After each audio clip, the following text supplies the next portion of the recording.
Hello Cougars, today we're going to take a look at square roots. Yesterday we were looking at perfect squares and cubes and that's pretty familiar and I think you guys have that down. Today we're going to kind of work the opposite. We're going to go backwards. We want to find the square root. So get out your homework and we're going to go over some basics and do a couple practice problems together. Let's get started. Well, gang, let's get started with square roots by taking one step backwards. Okay, yesterday we talked about squares. Let's just review that quickly. For example, if we need to know what a square is. If I say 3 squared, okay, I know that what I'm going to do is I'm going to take 3 and raise it to the second power because there's 2 dimensions. I'm going to use this exponent. Okay, squared means I need to raise it to the second power, and that 2 is my exponent. Okay, and why do I raise it to 2? The term square, we know that a square has 4 sides, and the length and the width of the square are the same. So this would look like a 3 by 3 square. And we know, and we just said it, okay, so 3 to the second power, 3 squared, if I write that out in expanded form, it's 3 times 3, or 3 by 3. For those of you that have any carpentry skills, that sounds real familiar. And we know that 3 times 3 is 9, and sure enough, if we counted, we'd find 9 squares in there. So 3 squared is 9. We take our base 3 and we multiply it by itself to the second power, and we get 9. Now, if I wanted to find the square root of a number, let's take the number 25. 25, what's the square root? What's the square root? Well, if I want to find the square root, I don't use exponents. I'm going to use what's called a radical. This is a radical sign. It's a new operation. Well, relatively new. This was introduced to you last year. This right here is the radical symbol, the radical sign. Here we have an exponent, and radicals and exponents are opposites. Here I'm taking something and raising it to the second power, and a radical is really raising it to the negative 2 power, and we might talk about that later. So if I want to find the square root of 25, what I'm going to do is I'm going to take and put 25 on the inside of this radical. I'm going to put it right in there. And now what I'm asking is I'm not taking 25 and raising it to an exponent. What I'm asking with the radicals, I'm saying, okay, what number times itself will give me 25? So I'm really asking this, what times what will give me 25? Now, we should take some time to memorize our perfect squares 0 through 12. It's really not that hard. For example, 0 to the second power, that would be 0. 0 is a perfect square. 1 to the second power, 1 squared is 1 times 1, which is 1. 1 is a perfect square. 2 squared is 4, because 2 times 2 is 4. 3 squared would be 3 times 3, which is 9. 9 is a perfect square. 4 squared, or 4 to the second power, is 4 times 4, which is 16. We're getting closer. And then 5 squared, or 5 to the second power, is 5 times 5, and that is 25. So the answer would be 5. Okay? The square root of 25 is 5 because 5 times 5 is the answer.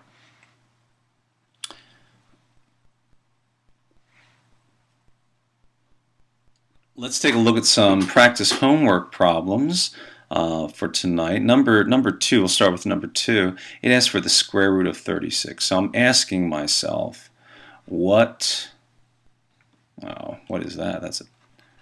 Okay, what I'm asking myself is, okay, what times itself will give me 36? Okay, let's go through our square roots. We know that 0 to the second power is 0. We know that 1 to the second power, or squared, is 1.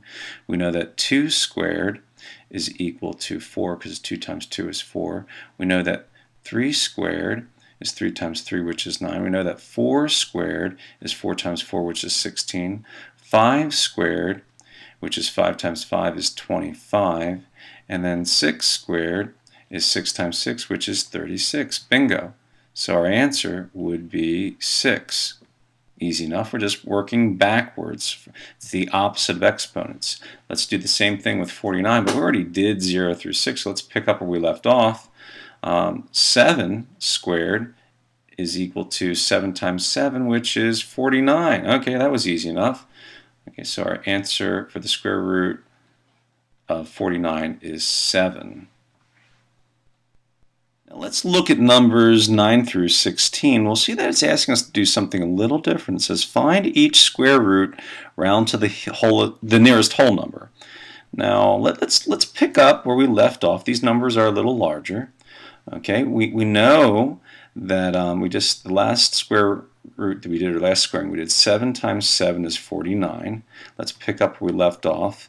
Okay, we're trying to find the square root of 144.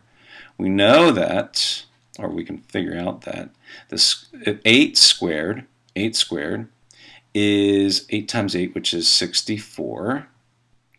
9 squared would be 9 times 9, which is 81. Okay, we should have these math facts down. If we don't, we got to work on it. We got to put our time in, put it in wisely. We know that 10 squared is 10 times 10, which is 100. And then 11 to the second power, or squared, is 11 times 11, which is 121. Okay, and then 12 squared, or to the second power, is 144. Hey, we've got an answer. Okay, it's 140. Oh, no, that's not the answer. The square root of 144, class, is 12. Our answer is 12, because 12 times 12 will give us 144. Now let's go look at number 11. Now, number 11 is very interesting and can be a little scary. Now, first of all, let's read this properly. It's saying, what is the negative value? What is the negative value of the square root of 80? So we first need to find the square root of 80, or find approximately the square root of 80, and then make it a negative. That's all this is doing. Okay, the negative is on the outside of the radical, not on the inside. If it was on the inside, we'd have a different problem to deal with. But let's keep it simple, because it is simple. We want to find the square root of 80 and then make it negative. Well, when I look over here at my list, I see that 8 squared is 64. And I see that 9 squared is 81. Okay?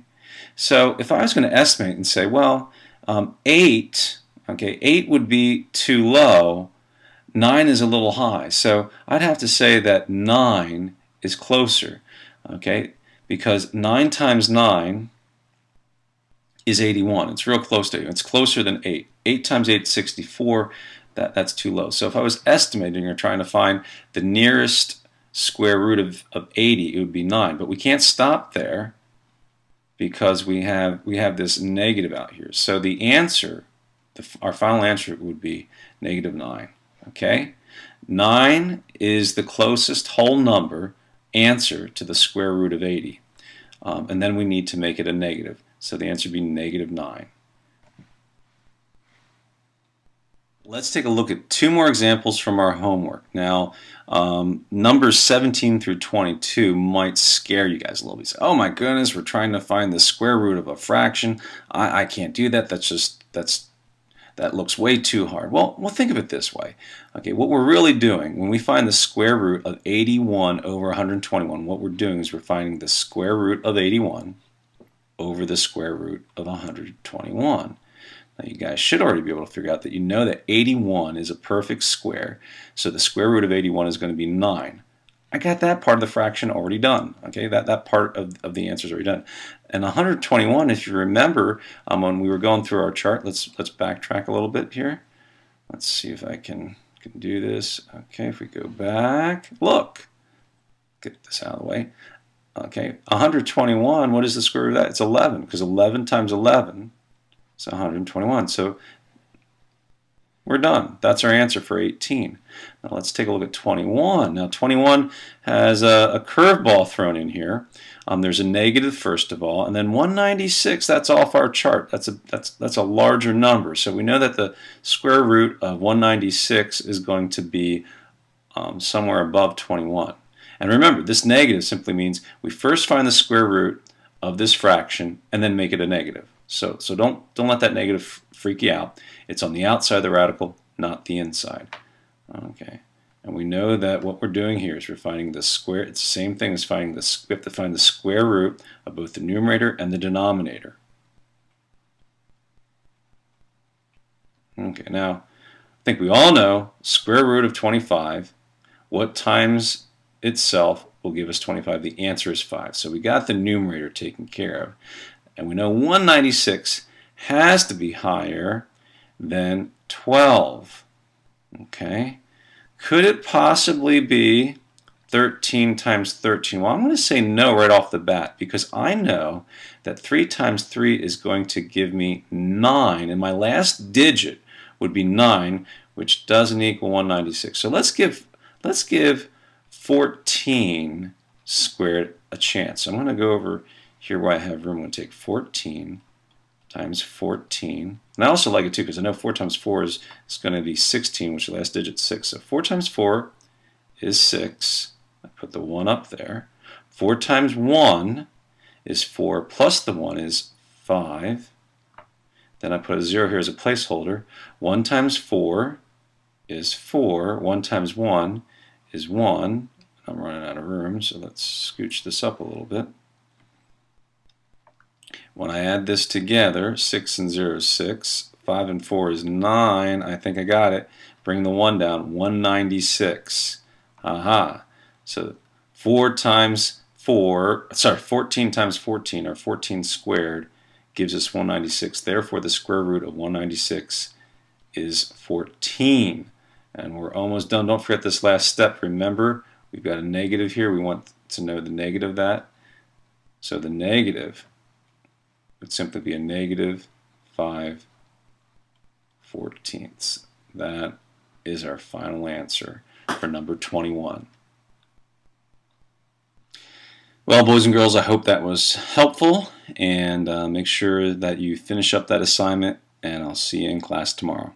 Bye-bye.